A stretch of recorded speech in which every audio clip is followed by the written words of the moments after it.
Você reconhece que Jesus é o Jeová do Antigo Testamento? Evangelho de João. Comentário de Mari Persona. Esse trecho revela um abismo entre Jesus e os judeus. Nada do que ele diz parece penetrar na mente deles. Sua incredulidade os torna impermeáveis à verdade. Mas Jesus diz que um dia eles iriam entender, embora nem por isso viriam a crer. Ao falar que será levantado, Jesus prediz sua morte na cruz. No capítulo 3 desse evangelho, ele já havia usado a mesma expressão, levantado, ao se comparar à serpente de bronze que Moisés levantou no deserto. Agora ele vai além e diz: quando tiverdes levantado o Filho do Homem, então conhecereis que eu sou. Algumas traduções trazem conhecereis quem eu sou, mas o correto aqui é conhecereis que eu sou, pois ele volta a usar a mesma expressão que usou um pouco antes, no versículo 24, e que Jeová também usou no Antigo Testamento ao se revelar a Moisés. Ao dizer, então conhecereis, Jesus lança sobre eles a responsabilidade de conhecer a verdade e deliberadamente descartá-la. Aqueles judeus ainda veriam muitos milagres, inclusive a ressurreição de mortos, como Lázaro. Além disso, quando Jesus fosse levantado, eles veriam o dia se transformar em noite, a terra tremer, as pedras se partirem, o véu do templo se rasgaria, os sepulcros se abririam, e pessoas ressuscitariam e entrariam em Jerusalém para assombro de muitos. Finalmente, eles veriam também o túmulo de Jesus vazio e mais de 500 testemunhas afirmando tê-lo visto ressuscitado. Mesmo assim, continuariam inimigos da verdade. E é de pessoas assim que a carta aos Hebreus fala no capítulo 6, que diz: é impossível que aqueles que uma vez foram iluminados e provaram o dom celestial e se fizeram participantes do Espírito Santo e provaram a boa palavra de Deus e os poderes do mundo vindouro e depois caíram, sejam outra vez renovados para arrependimento. Visto que, quanto a eles, estão crucificando de novo o Filho de Deus e expondo-o à vergonha, ao vitupério. A passagem fala de apóstatas. Pessoas que conheceram, provaram e participaram da verdade, mas não creram. Nunca creram. Não são crentes que tropeçaram, mas pessoas que caíram dessa posição de grande privilégio. Pessoas que, apesar de terem à disposição todas as evidências para crerem em Cristo, voltaram suas costas para ele. Eu conheço um europeu que se diz pós-cristão. Ele quer dizer que na Europa, eles já passaram dessa fase. Se você também foi criado à sombra do cristianismo e se acha tão avançado que até já passou dessa fase, eu sugiro que volte à fase anterior. Há mais esperança para um aborígene analfabeto do que para um ocidental ilustre e bem educado que conheceu o Evangelho e voltou suas costas para ele. Nos próximos 3 minutos, Jesus fala da verdade que liberta. Ao escutarem o que Jesus diz, muitos creem nele. E a estes ele diz: se permanecerdes na minha palavra, verdadeiramente sois meus discípulos. Você não é salvo por permanecer na palavra de Jesus, mas você permanece na sua palavra por ter sido salvo.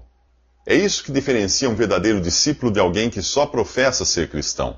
Jesus diz ainda: conhecereis a verdade vos libertará. Mas como alguém pode ser livre colocando-se sob o senhorio de Cristo e entregando a Ele a direção de sua vida? Acaso liberdade não é ter o livre-arbítrio de fazer o que bem entender e ser dono do próprio nariz? Não. Primeiro porque a ideia de que alguém tenha livre-arbítrio é falsa. Ninguém faz suas próprias escolhas de livre e espontânea vontade. Adão pôde escolher, nós não. Desde a queda do homem, as nossas escolhas passaram a ser ditadas pelo pecado que habita em nós. Por isso Jesus diz que aquele que comete pecado é servo do pecado. Ao pecar, você está sob a direção de sua velha natureza. Ao crer em Jesus, você é liberto. Mas nem sempre o cristão desfruta dessa liberdade. Se você ler a carta aos Romanos, verá ali uma progressão. Os primeiros capítulos dizem que ninguém busca a Deus, por sermos pecadores por natureza. Portanto, não temos livre-arbítrio para escolher entre o bem e o mal. Nascemos configurados para escolher o mal. O capítulo 7 de Romanos diz que na carne, isto é, em nossa natureza, não existe bem algum. É só depois de receber nova vida pelo novo nascimento, que você passa a desejar o bem, mas encontra em sua carne a tendência de fazer o mal. Você descobre que é um novo homem, porém com o corpo do velho homem atado a você. É nesse ponto que a alma clama e descobre a sua libertação fora de si mesma, em Jesus, e não em tentar domesticar sua carne pelos preceitos da lei dada a Moisés. Diz assim lá: miserável homem que sou, quem me livrará do corpo dessa morte? Dou graças a Deus por Jesus Cristo, nosso Senhor, assim que eu mesmo, com o entendimento, sirvo a lei de Deus, mas com a carne, a lei do pecado. É no capítulo 8 de Romanos que Paulo explica como se ver livre da lei do pecado e da morte. Quando o cristão vive no espírito de Romanos 8, ele tem uma vida livre e de comunhão com Deus. Quando ainda se encontra em Romanos 7, tentando fazer sua carne obedecer à lei de Deus, ele vive frustrado. Isso quando não se transforma num hipócrita. Ser verdadeiramente livre é estar em Cristo e ser guiado por sua palavra aplicada pelo Espírito Santo. Do mesmo modo como um trem precisa estar nos trilhos e ser guiado por eles para correr livre.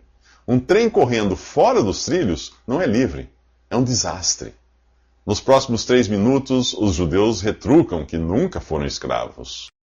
Quando os judeus escutam Jesus dizer que a verdade os libertará, eles retrucam que nunca foram escravos de ninguém, pois são descendentes de Abraão. Para que oferecer liberdade a quem nunca foi escravo? Mas eles eram escravos, apenas não sabiam disso. Quando jovem, eu tentei falar de Cristo a um amigo. Eu era recém-convertido e apresentei a ele um evangelho que não era exatamente o evangelho da graça de Deus, que salva o pecador do juízo eterno. Eu falei mais do que Jesus tinha feito comigo, insisti para que ele cresce e que ele pudesse assim experimentar uma mudança de vida. Como eu vinha de um envolvimento com esoterismo e espiritualismo, eu dei o meu testemunho de libertação dessas coisas e de como a minha vida tinha sido transformada. Falei também de casos de conversões de drogados, bandidos, prostitutas. Ele não demonstrou qualquer interesse. Para ele, a última coisa que ele queria era mudar de vida. Ele tinha religião, tinha família, tinha trabalho, ele tinha tudo aquilo que deseja ter uma pessoa normal e bem-sucedida. Depois de agradecer a minha boa intenção, ele sugeriu que eu levasse aquela mensagem a pessoas escravizadas em falsas religiões, vícios ou prostituição, e não a pessoas normais como ele. Nesse capítulo, nós encontramos pessoas normais. São judeus que podem comprovar sua linhagem como povo de Deus, que professam a religião que foi instituída por Deus, adoram no templo que Deus determinou, não estão envolvidos com drogas, roubo, prostituição. São pessoas honradas em sua sociedade. De que exatamente Jesus quer libertá-las? Confiar numa vida boa, numa religião, numa condição social estável, é continuar escravo do pecado e de Satanás sem perceber. Ir a Jesus para garantir uma vida boa, uma religião e uma condição social estável é a mesma coisa. Jesus chama aqueles judeus de filhos do diabo por estarem sendo enganados pelo pai da mentira. O capítulo 2 de Efésios diz que antes de nos convertermos a Cristo, estamos espiritualmente mortos em pecados e andamos segundo o curso deste mundo e de Satanás. Agimos de acordo com os desejos da nossa carne, dos nossos pensamentos, e somos por natureza filhos da ira, não filhos de Deus. Somos escravos e nem nos damos conta disso. Embora Cristo possa mudar exteriormente a vida de alguém, reduzir a conversão a uma mudança de vida é comprometer a essência do Evangelho. Um viciado pode mudar de vida através de um tratamento médico, mas nem por isso deixará de ser escravo do pecado, da carne e de Satanás. Cristo não morreu na cruz para dar a você uma vida certinha, mas para livrá-lo do juízo e da condenação eterna. Nos próximos 3 minutos, você irá aprender algo com a fé de Abraão. A justificativa dos judeus para não precisarem da libertação que Jesus oferece a eles é que eles são filhos de Abraão. Jesus então cobra deles: se sois filhos de Abraão, fazei as obras de Abraão. Deus ordenou a Abraão que ele saísse da sua terra e fosse para uma terra que ainda iria lhe mostrar. Abraão obedeceu e saiu, sem saber para onde ia. Em Romanos, o nome de Abraão está associado à fé, que é o firme fundamento ou alicerce das coisas que se esperam e a prova das coisas que não se veem. A fé liga o mundo visível com o invisível. Ela faz a conexão entre o passado, o presente e o futuro. Pela fé no que Deus diz do sacrifício de Cristo no passado, eu posso desfrutar no presente do perdão dos meus pecados e da certeza da vida eterna, além do livramento do juízo futuro. Portanto, a fé é uma resposta à palavra de Deus. Jesus diz àqueles judeus: a minha palavra não encontra lugar em vós, e complementa: quem é de Deus, ouve as palavras de Deus. Mais uma vez, ele afirma ser Deus. Mas aqueles judeus, ao duvidarem da sua palavra, ao duvidarem de Jesus, seguem na contramão de Abraão. Quando Sara, que era estéril, estava na casa dos 90 anos e Abraão em torno dos 100 anos de idade, Deus prometeu que eles teriam um filho. Quando o filho de Abraão, Isaque, já era crescido, Deus provou a fé de Abraão, pedindo que ele sacrificasse o seu único filho. E crendo que Deus ressuscitaria Isaque, pois Deus havia prometido que Isaque teria descendentes, Abraão faz exatamente conforme Deus lhe pediu.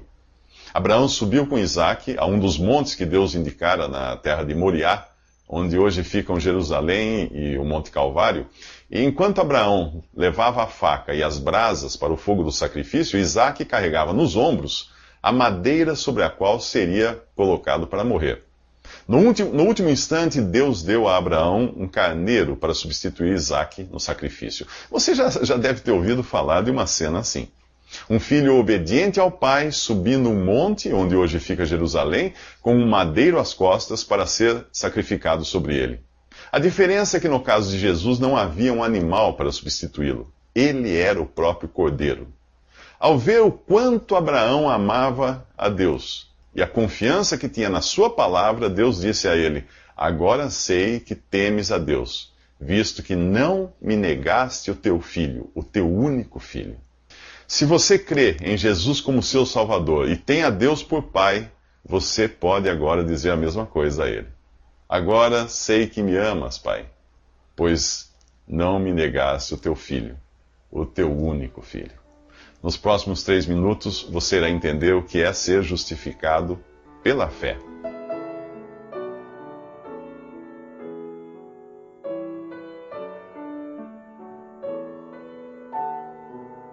Visite Respondi.com.br. Visite também 3minutos.net.